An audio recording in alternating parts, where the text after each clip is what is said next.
dengan hati dan jiwa penuh tanya.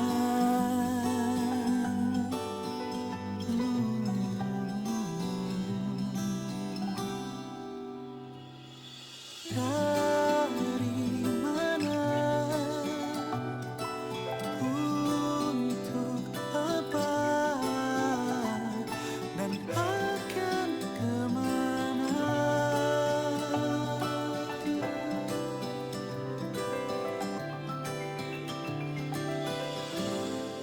Hidup kita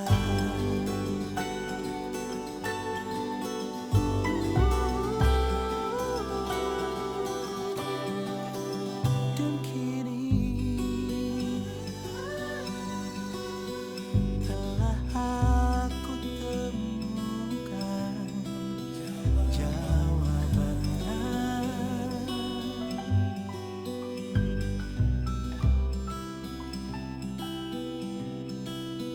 Kini ku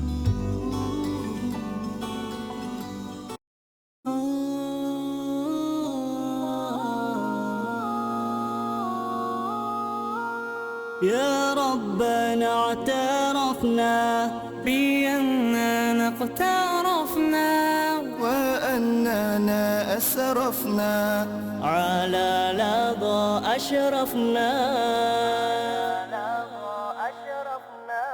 يا ربنا اعترفنا بأننا اقترفنا وأننا أسرفنا على لظى أشرفنا.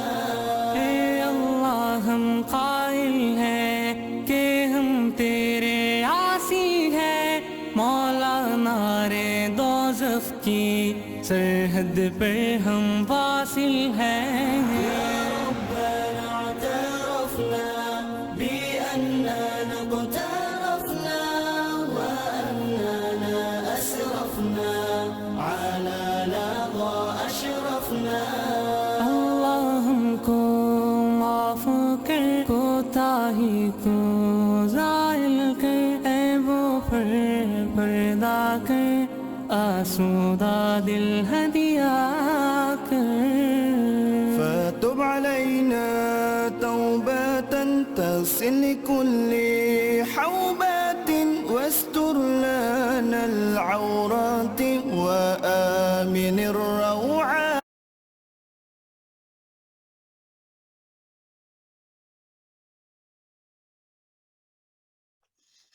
Halo, Assalamualaikum. Mak, udah siap? Waalaikumsalam.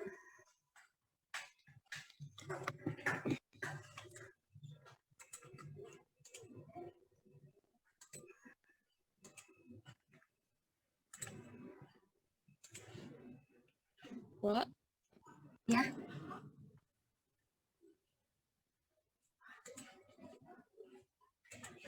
halo Ikma. halo. Oke. Tadi sempat putus-putus dikit suaranya. Tapi oke ya berarti. Siap hadir. Halo. Mulai sekarang. Bro.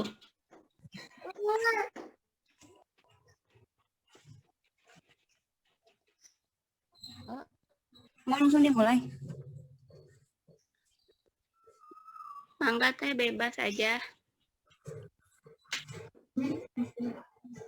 Ya udah yuk. Mau dibuka dulu sama Teh Balkis nggak?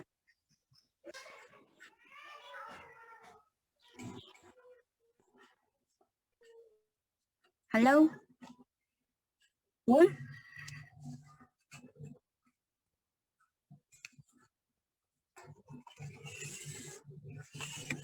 Ya udah kita mulai aja ya. Bismillahirrahmanirrahim. Assalamualaikum warahmatullahi wabarakatuh. Wabihi nasta'inu ala umuri dunya waddin wassalatu wassalamu ala asyrofil mursalin wa ala alihi washabihi ajmain. Amma ba'du. Teteh, apa kabar? Alhamdulillah kita bisa ketemu lagi minggu ini setelah minggu kemarin kita cuti ya. Mudah-mudahan yang kita bahas sekarang bisa bermanfaat dan banyak diambil hikmahnya. Ngomong-ngomong, ini 50 slide, apakah keburu nggak ya? Astagfirullah, mulai aja. Jadi di sini Iqma ngangkat bahasan itu multitasking. Sebenarnya nanti bahasanya agak melebar ya, cuman kita samain persepsi dulu di sini. Kalau misalkan multitasking itu artinya adalah menjalankan tugas ganda atau menjalankan lebih dari satu aktivitas dalam satu waktu yang sama. Seringkali ya kita ketahui bahwa ya wanita itu multitasking, bisa ngerjain segala pekerjaan dalam satu waktu dibandingkan seorang laki-laki yang cuma bisa ngerjain satu kerjaan di satu waktu. Tapi sebenarnya multitasking ini berguna nggak sih? Atau multitasking ini efektif nggak sih buat ibu-ibu? Nyatanya, ekspektasi kita terhadap multitasking adalah pekerjaan bisa cepat selesai, terus lebih ringkas, tidak ada pekerjaan yang tertunda, terus kita berharap deh bisa istirahat dengan tenang tanpa ada pekerjaan yang menghantui. Terus pakai prinsip sekalian, bisa mengerjakan sesuatu yang lainnya. Jadi pas kita di dapur sambil masak, sambil cuci piring, sambil gendong anak, dan yang lain-lain. Nyatanya itu bisa kita lakukan, tapi itu efektif atau tidak, itu akan kita bahas nanti. Terus lebih ringkas katanya, lebih ringkas, karena kita bisa ngerjain semua dalam satu waktu, biar bisa kita istirahat. Tapi, apakah benar seperti itu? Pada realitanya, multitasking itu tidak produktif.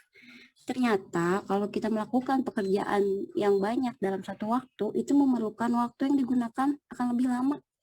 Kalau misalkan kita ngerjain 2 kerjaan sekaligus, pasti waktu yang digunakan lebih lama. Selain itu juga tenaga kita kekuras habis.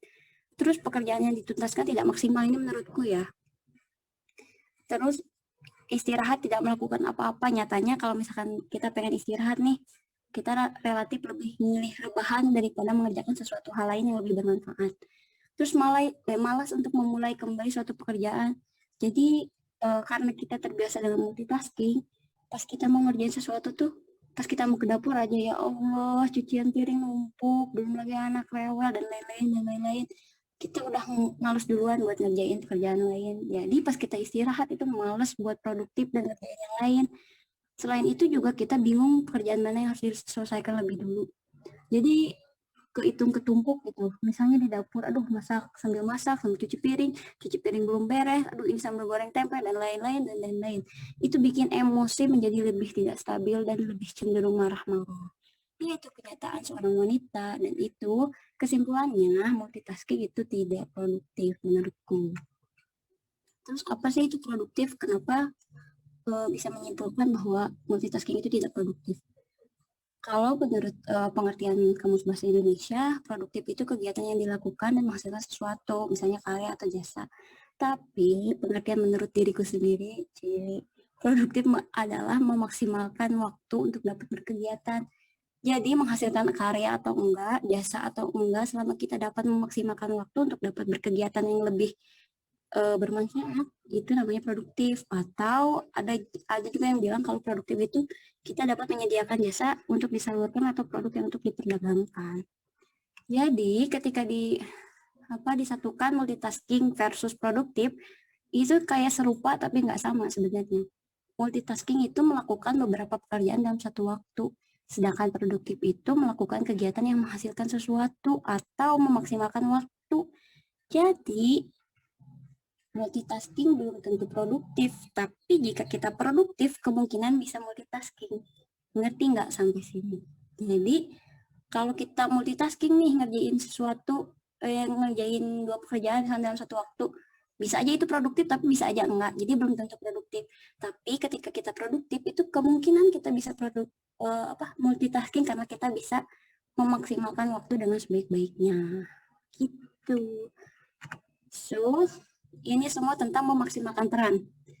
Saya arahin ke memaksimalkan peran. Jadi gimana dong? Sadar atau enggak, semua ini tentang memaksimalkan sebuah peran kita hidup di dunia. Dan ini berhubungan dengan pertanyaan Uqdatul Kubro. Uqdatul Kubro itu adalah 3 pertanyaan dasar yang harus kita jawab untuk menjalani kehidupan. Apa itu? 1, dari mana kita berasal? Dari mana ya manusia ini berasal? Yang kedua, untuk apa kita hidup? Terus gunanya hidup buat apa dong? Yang ketiga, kemana kita setelah mati? 3 pertanyaan dasar ini kalau misalkan kita bisa jawab, pasti kita akan bisa memaksimalkan sebuah peran. Selain itu juga akidah dapat meningkat. Lanjut. Nah, untuk memaksimalkan sebuah peran manusia, terutama kita sebagai wanita, saya sebut dengan proses metamorfosa, di mana metamorfosa ini adalah fase di mana peran wanita berubah dan berlipat ganda. Bayangin, seorang wanita itu bisa multi peran sebagai anak dari ayahnya, sebagai istri dari suaminya, sebagai ibu dari anaknya, sebagai kakak atau adik di keluarga, dan bahkan menjadi superwoman dalam keluarganya. Fantastik bukan? Ini kalau misalkan kita nggak produktif, atau nanti lebih kalau misalkan kita nggak produktif, kita larinya ke multitasking.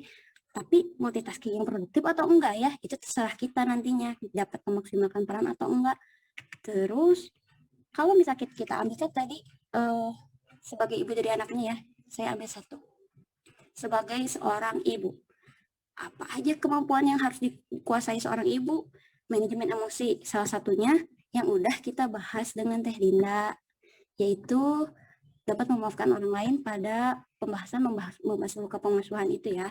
Yang kedua, manajemen keuangan. Ini juga udah kita bahas dulu sama Teh Gina. Terus, manajemen dapur. Ini juga sebagian udah dibahas sama Teh Erna. Kemudian yang akan saya bahas selanjutnya adalah manajemen waktu dan sebagai pendidik utama. Sebenarnya banyak sih fungsi ibu yang lainnya, kalau dijabarin satu-satu ini bakal nggak cukup. Soalnya ini juga udah 50 slide lebih. Ya, bismillah ya. Lanjut. Nah, kenapa wanita itu harus punya manajemen waktu yang bagus ya? Ternyata bukan cuma wanita aja sih. Allah tuh bilang di surat Al-Hasyr ayat 18, kalau tidaknya hendaklah setiap diri memperhatikan apa yang telah diperbuatnya untuk hari esok. Jadi kita mau ngelakuin apa hari besok tuh ternyata harus dipikirin. Jadi sekarang jangan ya udahlah jalanin aja hidup mah kayak gitu-gitu. Kembali ke pertanyaan Uktatul Kubro tadi, untuk apa kita sebenarnya hidup? Lanjut ya, bahasanya masih banyak. Terus manajemen waktu, kalau misalkan kita hitung nih manajemen waktu, kita cuma waktu 24 jam. Tapi alangkah baiknya kalau misalkan waktu kita ini dibagi menjadi beberapa peran.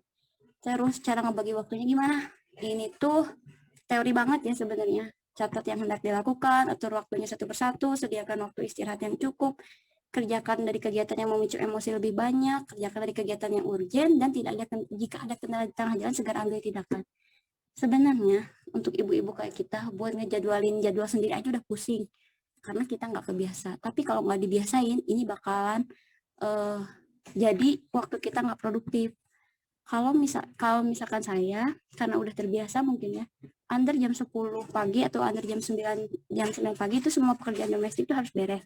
Setelahnya ke atasnya, entah suami mau kerja atau enggak, itu waktunya udah ke tek tek tek tek tek sampai kita tidur tuh udah bener-bener ke jadwal, tapi nggak ditulis karena udah terbiasa. Tapi kalau misalkan belum terbiasa, mungkin bisa dilakuin ini. Kenapa manajemen waktu penting ya? Ya itu tadi, untuk kita menjadi lebih produktif. Kenapa dong ibu harus produktif? Kenapa dong? Nanti kita bahas di akhir ya. Lanjut, bagaimana kita bisa produktif dan bagaimana kita bisa memanajemen waktu dengan baik. Ternyata langkah-langkah yang bisa kita lakukan adalah salah satunya adalah love yourself atau cintai diri sendiri. Karena kita nggak mungkin mencintai waktu kita sebelum kita mencintai diri sendiri. Atau kita bisa memaksimalkan peran kita sebagai ibu, sebagai istri, mencintai suami, mencintai anak. Kalau kita sendiri nggak tahu dan nggak cinta sama diri sendiri, apa tuh, dah aku mah gini, dah aku mah gitu. Hello, kamu tuh bisa berhak untuk dicintai, terutama untuk diri kamu sendiri. Kamu tuh harus mencintai diri kamu sendiri. Banyak materi tentang mencintai diri sendiri ini ya. Ada self love, ada self healing. Ini tuh dua aspek yang berbeda. Dan membasuh luka pengasuhan, kalau misalkan emang pengaruh ketidaksukaan kita dan kebencian kepada diri kita sendiri diakibatkan karena pengasuhan yang buruk. Dan banyak lagi ya di sini. Nyatanya, kalau misalkan kita memiliki kenangan yang sulit dilupakan, itu bukan menjadi alasan kita untuk terus. So, here are a few tips that may help you along the way. Number 1. Forgive yourself. Are you incredibly tough on yourself? Sometimes, when you're struggling for perfection, you end up overlooking the fact that you're only human. Forgive yourself for the mistakes you make, and treating them as opportunities to grow is a step towards practicing self-love. Number 2, be mindful. Are the goals you set for yourself really what you want, or are they pushed onto you by society? Being introspective or mindful can give you a sense of clarity into who you are, how you think, and what you want. 3, act on what you need. Do you know what gives you energy? What makes you happy? Perhaps you're feeling overwhelmed with needing to spend so much time with your friends or colleagues. So important to identify the things that make you feel better versus the things that make you feel worse. Knowing what you need and acting on those needs is a form of self-love, and it can go a long way for your mental and emotional well-being. Which brings us to number 4, set boundaries.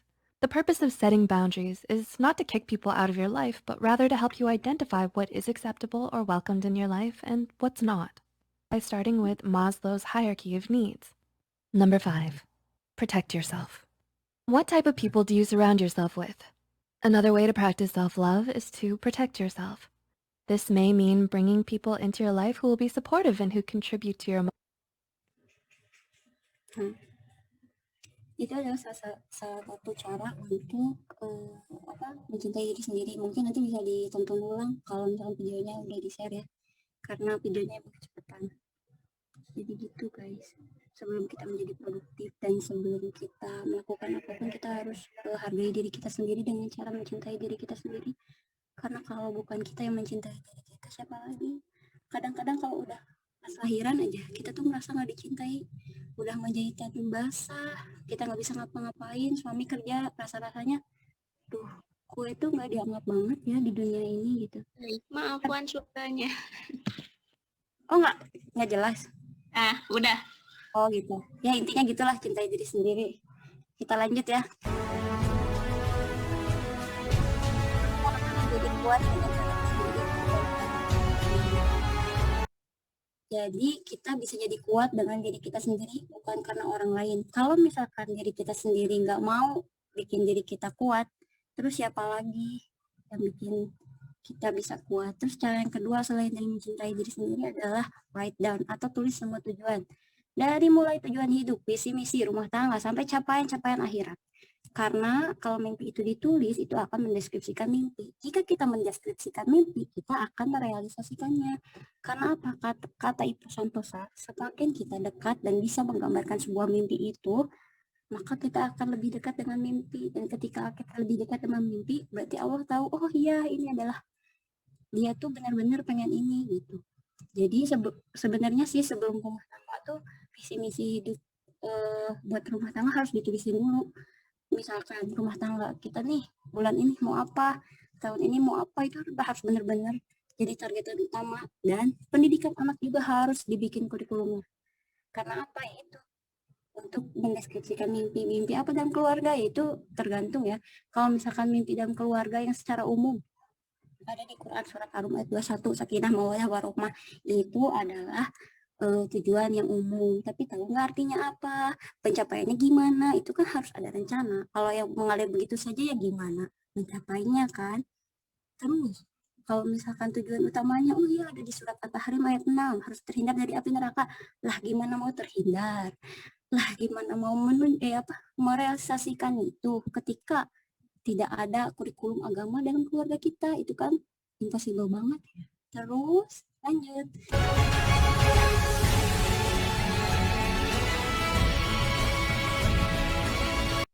Kita semua mimpi dan harapan kita akan terwujud, tapi nggak ada salahnya kalau kita yakin. Nah, ini adalah ada salah satu contoh orang yang yakin bahwa mimpinya akan jadi kenyataan. Yuk. Assalamualaikum. Assalamualaikum. Apa kabar saudaraku sekalian? Daku mendoakan kamu selamat sejahtera.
は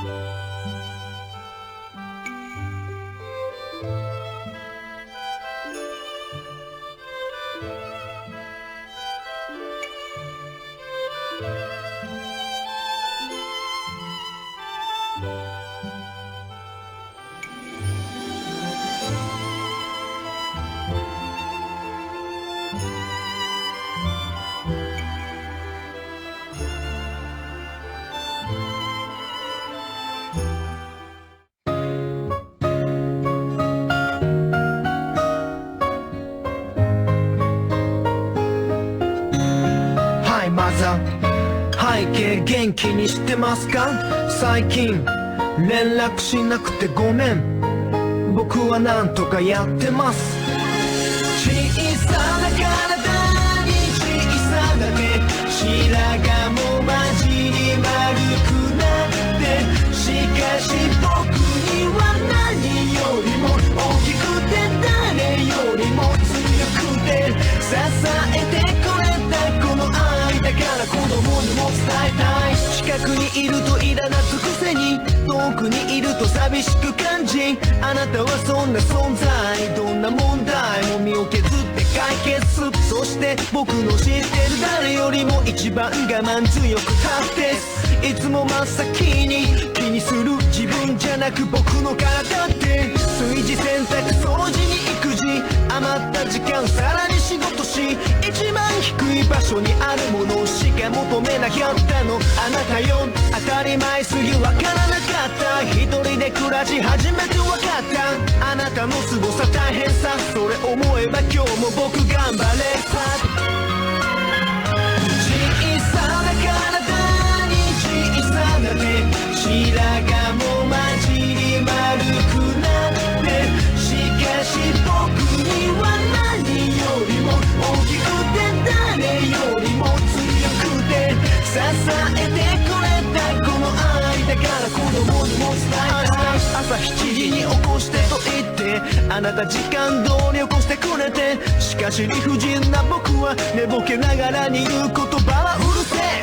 こんな繰り返しのルーティン、嫌な顔一つせずまた毎日起こしてくれた、どんな目覚ましより温かく正確だった。それでもある日学校もずる休み行きたくないと言い、布団から一度も出る僕前に顔を両手で覆い隠し大声上げて泣いた、僕も悲しくて泣いた、その時僕は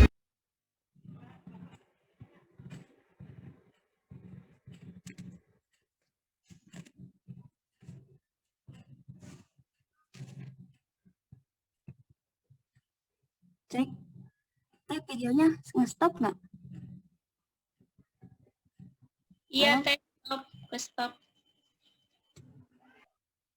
Wait ya, sepertinya jaringan. Ya.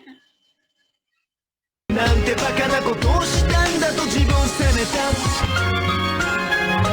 小さな体に小さな手、白髪も混じり丸くなって、しかし僕には何よりも大きくて誰よりも強くて支えてくれたこの愛感謝してます。マイマザー、子供に先立たれるほど辛いことなんてこの世にないのだから、たった1秒でもあなたより長く生きること、これだけは守る、これだけはあなたの子供でよかった、あなたが僕の母でよかった、いつまでも変わらない、ずっとずっと変わらない、僕はあなたの生き写しだから。小さな体に小さな手、白髪も混じり丸くなって、しかし僕に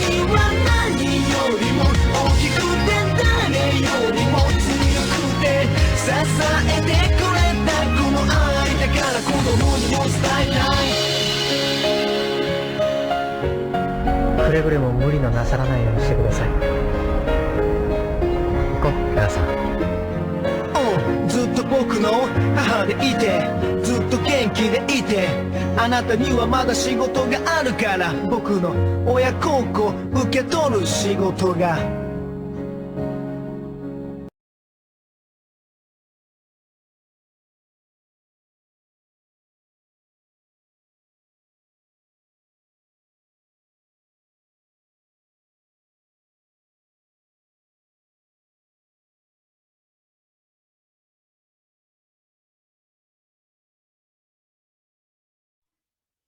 Tes suaranya, tes. Ya. Kenapa teh? Suaranya nggak kedengeran. Udah ini teh Ikma. Tadi enggak udah kan share dia udah lagi mau ngomong teh. Halo? Enggak dilanjutkan. Aku kayaknya sinyalnya agak jelek ya, kayaknya dari tadi keluar masuk. Tapi kita lanjutin aja.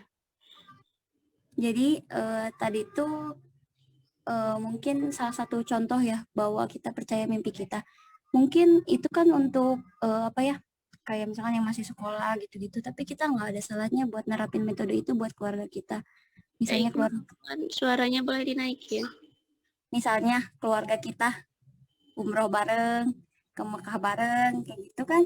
Mungkin bisa diterapin dengan cara mencatatnya dan mencoba untuk merealisasikannya secara lebih nyata.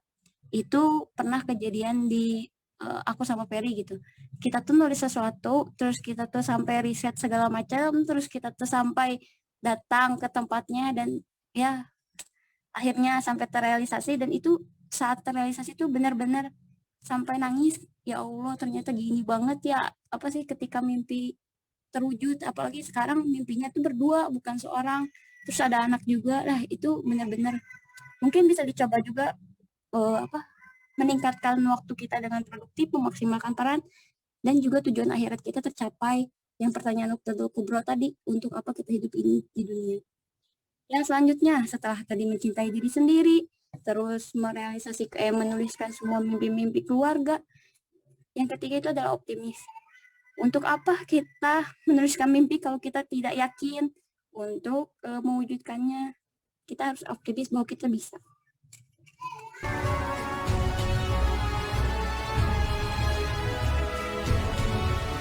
Seorang yang tidak percaya diri mereka sendiri akan masuk dalam kegagalan. Nah, kemudian yang selanjutnya adalah merebrand. Merebrand ini jika dirasa percaya diri itu udah ada. Jadi, kalau kamu sudah selesai dengan dirimu, dengan keluargamu, dengan keluarga kecilmu, dengan tetanggamu, maka waktunya kepakan sayap keluar. Jadi, seseorang nggak akan bisa kerasa manfaatnya buat orang lain, kecuali dia selesai sama dirinya sendiri. Selesai dalam diri sendiri itu apa? Kalau misalkan masih ada rasa nggak percaya diri, terus nggak mampu, dan lain-lain, pasti kita nggak akan mampu juga menebarkan manfaat ke orang lain. Karena kita kebawa-bawa, aduh diri aku mah udah gini. Terus yang kedua, keluarga. Kalau misalkan ada masalah keluarga, sebisa mungkin selesaikan dulu. Dengan cara apa? Ya, manajemen konflik keluarga. Nah, ini materinya beda lagi. Terus, misalkan sama tetangga ada masalah, ya selesaiin dulu. Karena kalau misalkan kita membawa masalah internal, kita nggak akan mungkin bisa keluar. Gitu. Kalau kata Teh Febri itu selesaikan dulu circle utama, baru kita bisa masuk ke circle sekunder. Nah, ingatlah manusia itu masuk ke surga atau ke neraka berkelompok. Jadi nanti tuh pas kita mau ke surga ke neraka, setelah yang menghisap tuh nggak langsung, oh kamu masuk surga, oh kamu masuk neraka, nggak gitu. Nanti tuh, oh ini nih ahli sholat, oh ini nih ahli puasa. Nanti Rasulullah manggil umatku, sini kita masuk surga. Tapi kan itu berkelompok, nggak ada yang sendirian. Dan kamu mau masuk ke kelompok yang mana? Sedangkan diri kita aja sama diri sendiri aja belum selesai, gimana bisa masuk ke kelompok ini ya nggak bisa juga kan. Nah itu dia pentingnya kita memprioritaskan dan memproduktivitaskan waktu kita gitu. Lanjut ya.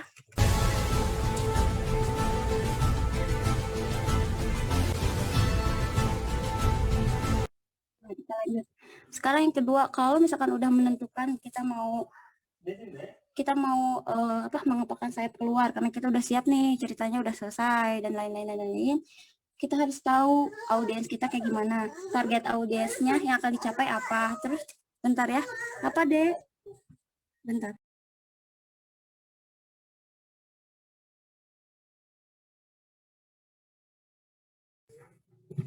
Kenali target yang mau kita ajak dan kita hipnotis buat bikin kebaikan tuh yang mana? Mau kayak gimana? Misalkan ada nih orang yang selalu share tentang zero waste. Ada nih orang yang rajin beres-beres, dia menularkan terus kebaikan. Kenapa sih kita harus menularin kebaikan? Itu tadi setelah kita selesai sama diri sendiri, setelah kita selesai dengan keluarga kita, setelah kita selesai dengan semuanya, ya apalagi untuk bermanfaat bagi banyak umat kan? Gitu.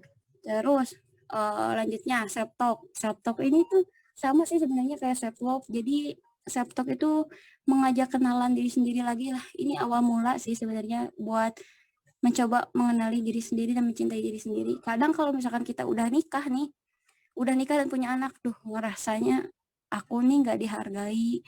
Dulu nih aku nih organisasinya keren, nilai-nilai kuliah bagus, dihargai dosen-dosen iya, pas masuk rumah tangga cucian lagi, nyetrika lagi, udah nyetrika dimasukin lemari, berantakan lagi, kan merasa kurang dihargai ya.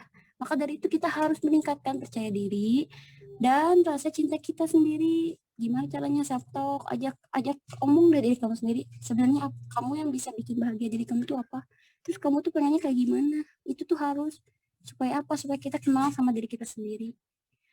Apa aku bisa dan sanggup lakukan ini? Kuncinya adalah istiqomah terus. Oh, kamu maunya apa sih, Mak? Kenapa kamu harus lakukan ini? Kenapa itu cuman bisa dilakuin sama diri teteh-teteh sekalian, nggak bisa dibantu sama aku, nggak bisa dibantu sama yang lain-lain.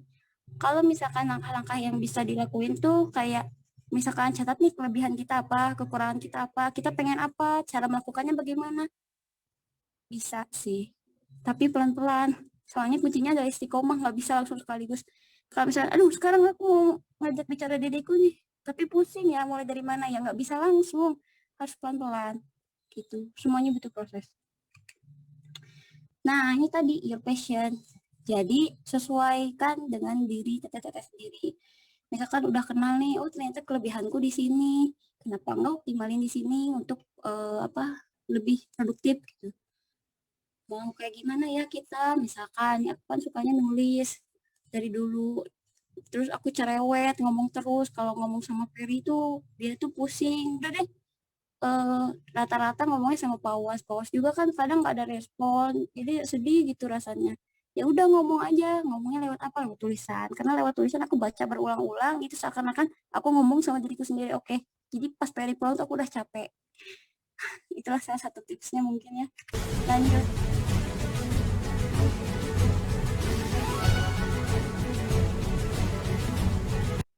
Nah, intinya kalau misalkan kita hidup di dunia tanpa ada tujuan, nggak ada guna. Bener, nggak ada guna. Tadi kan ada pertanyaan Uktadul Kubro, untuk apa kita hidup? Hidupmu untuk beribadah. Oke, nanti dijelasinnya di akhir. Kita tuh ibadah tuh harus kayak gimana nantilah. Terus, keinginan ibu dan perannya ini kita masuk nih. Kan jadi alur ceritanya kan tadi harus multitask, tapi ternyata multitask itu tidak produktif. Jadi yang seharusnya dilakukan seorang ibu adalah produktif. Bagaimana kita bisa produktif kalau kita tidak mencintai diri sendiri? Kalau sudah mencintai diri sendiri tapi tidak punya tujuan dan tidak punya mimpi, maka gimana bisa produktif karena nggak ada tujuan kan? Terus kalau misalnya nggak ada tujuan, kita nggak kenal audiens, kita nggak punya branding khusus buat diri sendiri aja nggak selesai, ya gimana bisa memaksimalkan peran dan bisa produktif kalau masalah-masalah itu belum selesai kan? Nah, tujuan dari produktif itu salah satunya adalah menjalankan peran sebagai seorang ibu. Bisa sih ada peran istri, peran anak, dan lain-lain. Saya ini cuma ngambil satu doang loh contoh. Belum nanti kalau kita bahas istri, belum nanti kita kalau bahas anak. Ini tuh baru nanti nyambungnya ke akidah kan ya. Jadi saya ngambilnya yang peran ibu. Nah, peran ibu. Sekarang kita bahas tentang memaksimalkan peran ibu agar kita menjadi lebih produktif atau kita produktif dengan menjalani peran sebagai ibu. Oke, nah gini ya. Jadi anak tuh lahir dalam keadaan bukan kertas kosong. Jadi ketika anak sudah lahir tuh Allah tuh udah ngebekalin beberapa software yang harus kita install. Intinya sih gitu. Kita yang harus nginstalnya gimana? Dengan cara menumbuhkan sesuatu. Anak tuh sebenarnya pinter, cuman kitanya aja yang mengajarkan mereka dan mengajak mereka ke Majusi, ke Nasrani dan lain-lain. Gitu. Nih ada salah satu contoh. Ini tuh film di Netflix, judulnya Baby. Baby itu banyak sih serinya. Jadi mereka tuh melakukan penelitian dari semenjak anak lahir, jalan, ngomong dan lain-lain. Kalau mau nonton, monggo ada di ini. Saya ngambilnya yang episode ngomong karena Fawaz belum ngomong. Jadi saya lagi aja kalian aja ya. Actually taken for granted that we're going to know how language must work because we do it every day, because we're surrounded by it every minute.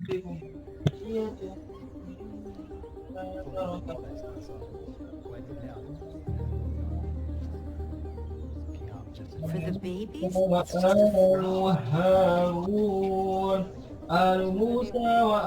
Jangan didorong, Cak. Nanti setrikaannya ketarik. and Dede bayi, dede bayi. Think of what that baby needs to do to crack the system. They're hearing the melodies of speech as if it just is ongoing all the time in the environment. Ya, sebentar ya. Waiting.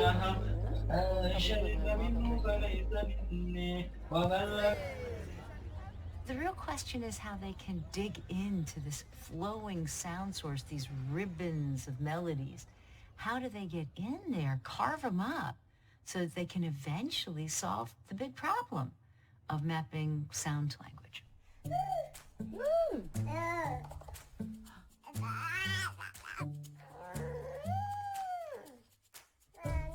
He's getting better at sort of communicating with us, and we're getting better at understanding what the noises actually mean. Hello. Tone or the way that he says it sort of says a lot more than the actual noise that he's making. Dada. Dada? Yes. Who's that? Yes.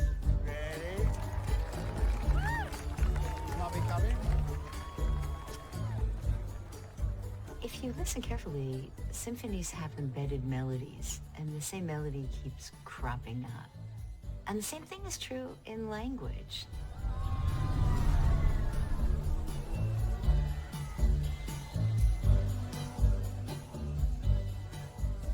Language has its own kind of sounds. When we want to ask a question, we go up. And when we want to make a statement, you can see that I have a harsher kind of pattern and tone, and then it goes down.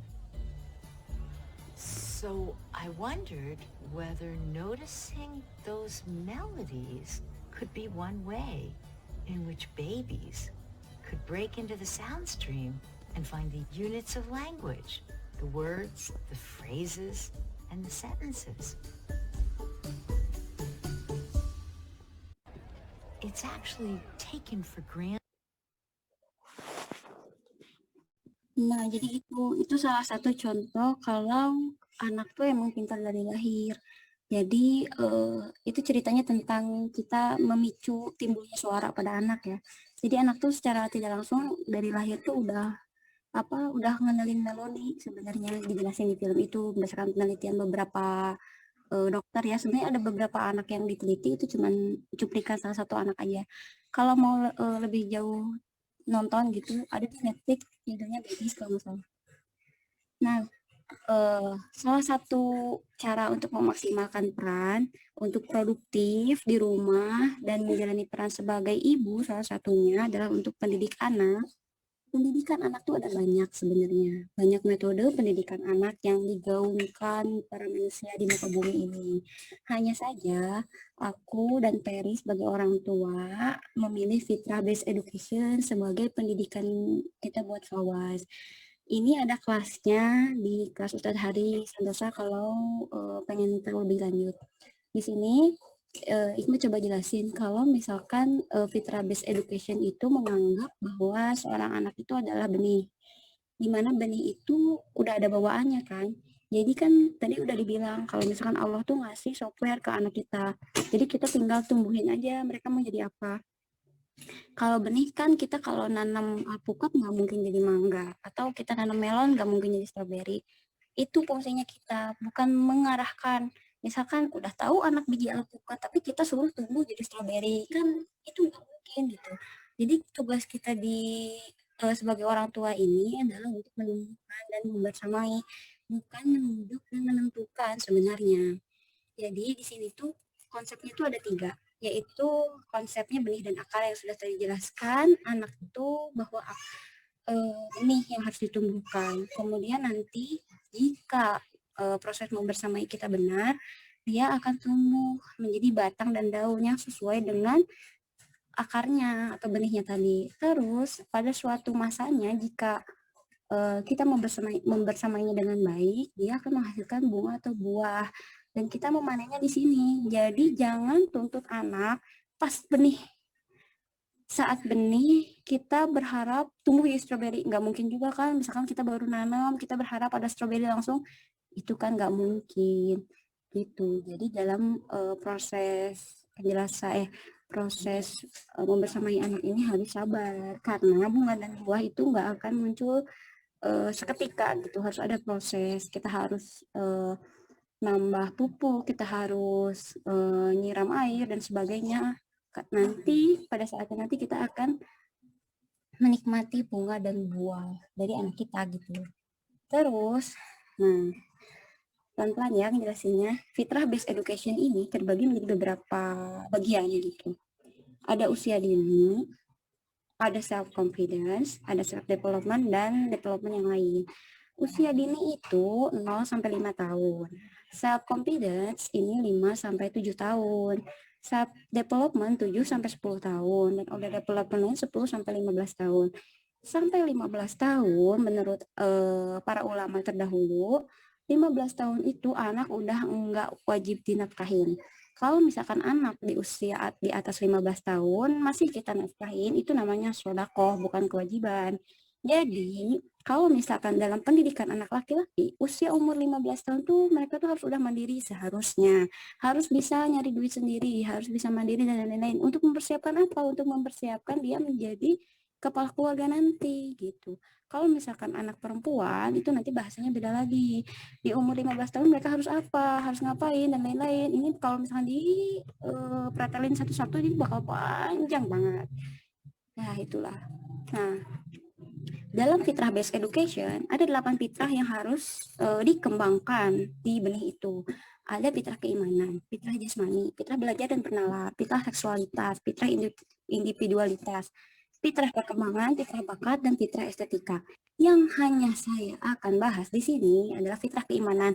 Di setiap fitrah ini ada usia perkembangannya masing-masing. Ada 0,5 tahun, ada 5-10 tahun, ada dan lain-lain.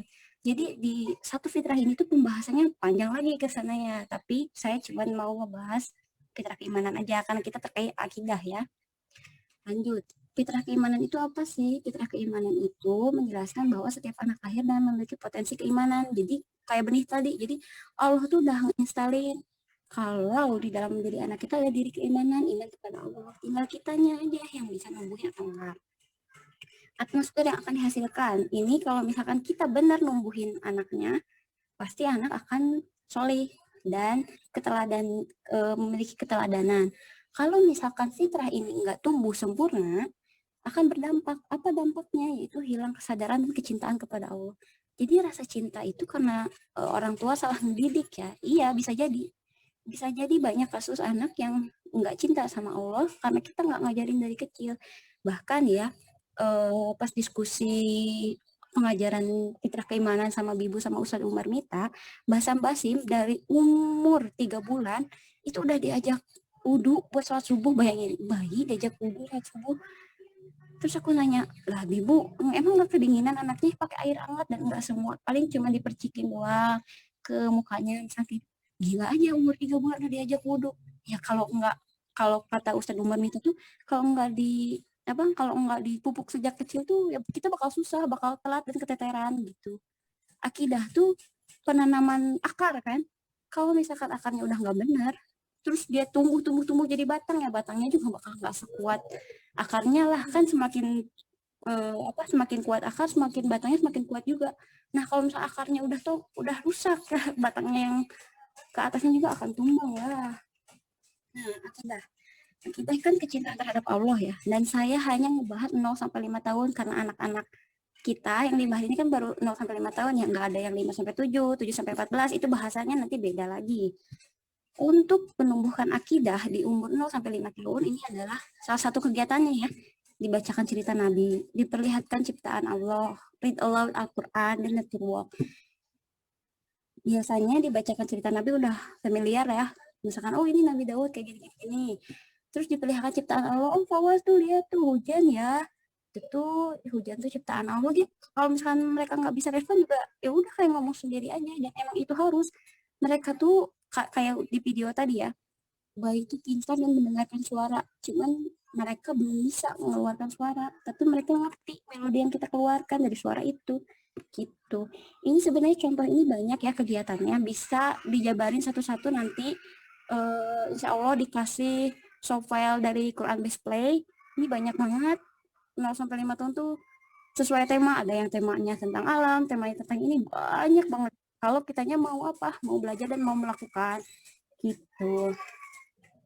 Terus akibat dari pengajaran akidah yang kurang apa sih? Satu hal saja yang paling mengertian saat ini, perzinahan yang mengerikan. Belum lagi mabok-mabokan, belum lagi obat-obatan narkotika. Yang cuma saya bahas di sini adalah perzinahan. Gitu. Lanjut ya.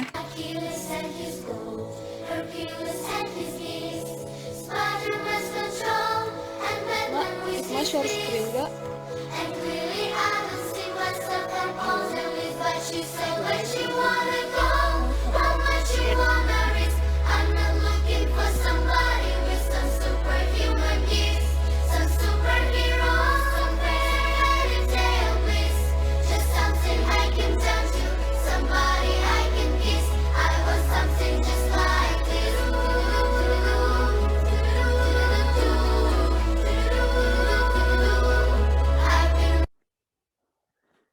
Nah itu tadi pas kita zaman dulu ya, pas kita zaman dulu anak-anak tuh kayak gitu kan,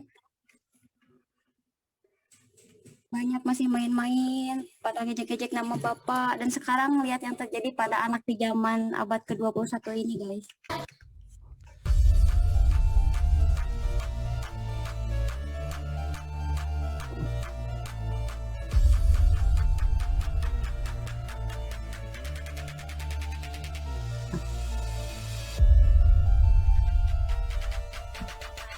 Pemirsa, sungguh malang nasib seorang gadis korban pemerkosaan di Jombang, Jawa Timur. Remaja putri yang duduk di bangku SMP tersebut hamil usai diperkosa beramai-ramai oleh 7 orang pemuda tetangga desanya. ANF, siswi salah satu SMP di Kecamatan Padang Jaya, Kabupaten Bengkulu Utara, ia mengaku telah menjadi korban pemerkosaan berulang selama setengah tahun oleh 11 orang. Salah seorang pelaku adalah teman dekat korban. Korban kini hamil 5 bulan dan mengalami trauma hingga terpaksa putus sekolah. Belasan pelajar sekolah menengah pertama di salah satu SMP negeri kota ini dalam kondisi hamil.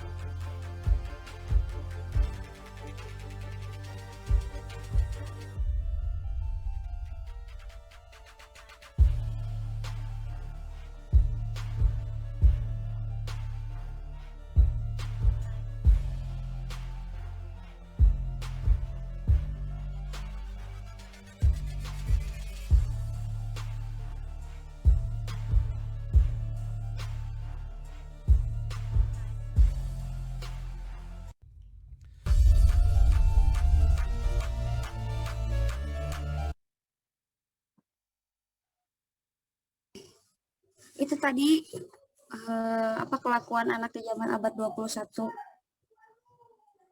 Dan saat kelakuan anak seperti itu, para ibu-ibu yang seharusnya di pendidik utama malah kayak gini. Jadi mereka tuh nganggap sekolah tuh buat hal duniawi aja, kayak gini nih.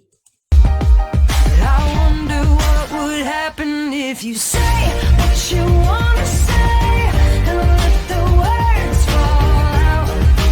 Honestly, I wonder what would happen if you say what you wanna say and let the words fall out. Honestly, I wanna say. Jadi mereka tuh nganggap sekolah tinggi itu buat membedakan kasta. Kasta apa? Ya nikahan orang yang gak berpendidikan kayak begini, orang yang nikah dengan pendidikan tinggi kayak gini. Emang asli sih kayak gitu, tapi nggak gitu juga kan. Tugas seorang ibu untuk memaksimalkan peran sebagai ibu kan nggak gitu. Kita berpendidikan tinggi itu buat ngajarin anak, bukan membedakan kasta. Nah inilah moral krisis di zaman ini yang harus kita lawan. Kalau misalkan kita nggak bisa ngebagi waktu kita, nggak bisa produktif, dan nggak bisa memaksimalkan peran sebagai ibu, terus siapa yang mau menyadarkan anak kita, yang mau mengarahkan anak kita di zaman abad ke-21 yang kenyataannya kayak begini gitu. Nah, jadi yang harus dilakukan dalam memaksimalkan peran sebagai ibu, sabar dengan pengenalan anak terhadap Islam, dampingi dengan senang hati dan ikhlas. Jangan yang jangan dilakukan, jangan berkata jangan selama tidak membahayakan. Jadi kalau nggak membahayakan ya udah sih gimana anak aja. Terus ikuti apa yang ia ingin pelajari di hari itu. Kadang kalau misalkan kita punya kurikulum juga sekarang hari ini main ini, tapi anaknya nggak mau, ya udah ikutin aja apa yang anak mau di hari itu. Terus tangkap momennya. Oh, anak kita lagi suka ini nih, ya udah ajarin sambil selipin nilai-nilai akidah di dalamnya. जब से मेरा दिल तेरा हुआ, पूछो ना मुझको.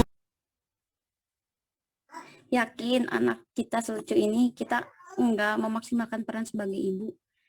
Tega banget ya kita kalau misalkan menyia-nyiakan anak kita. Padahal cuman sekedar kitanya yang nggak mampu buat memaksimalkan peran sebagai ibu dan nggak mau produktif.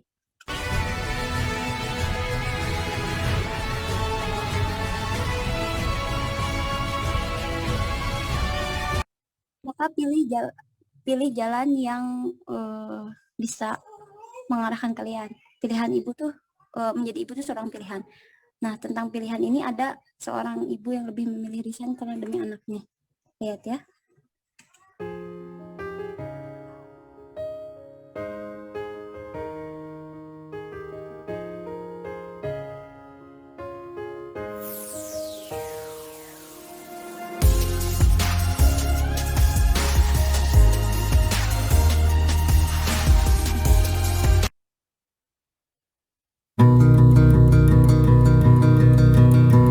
You are the best thing I've ever set my eyes upon.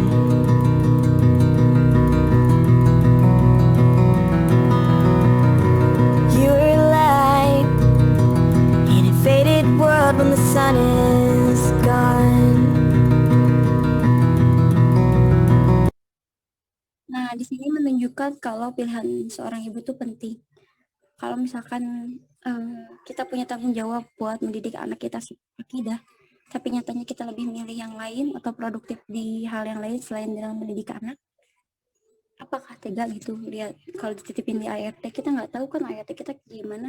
Nyatanya ini banyak kejadian di ramai banget di TikTok, ART-nya tuh pada main HP, sedangkan anaknya tuh ditinggalin sendiri. Ya gimana bisa cinta Allah kalau misalkan pendidikannya aja kayak gitu, kita nggak tanggung jawab, nanti tuh di akhirnya kan ditanya loh, apa yang telah kamu ajarkan pada anakmu, terus kita mau jawab apa? Dia siap.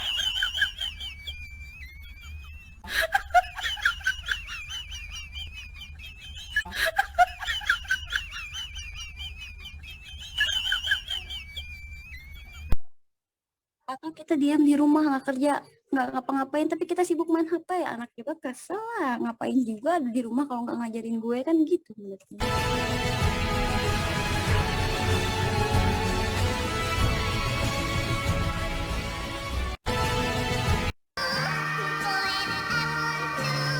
Tahu anak kita jadi gini.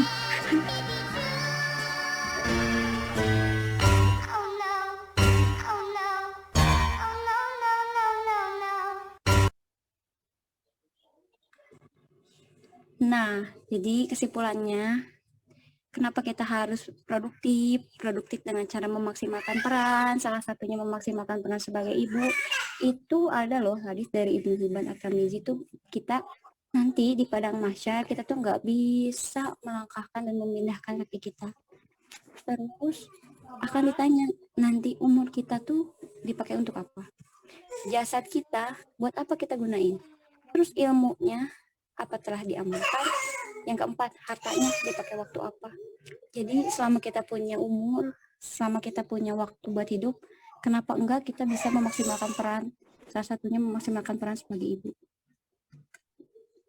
Jadi panjang lebar itu ngejelasin multitasking kan. Tapi multitasking di sini ada multitasking yang produktif.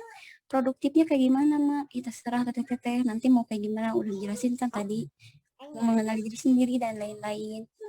Bisa juga memaksimalkan peran sebagai ibu di rumah. Caranya adalah dengan mendidik akidah pada anak gitu.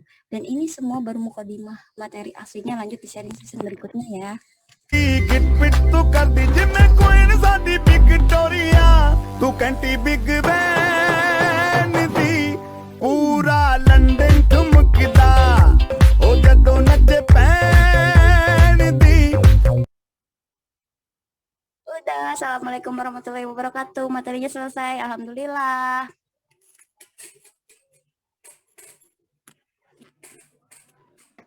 Alhamdulillah, alamin, masya Allah. Masya Allah banyak banget.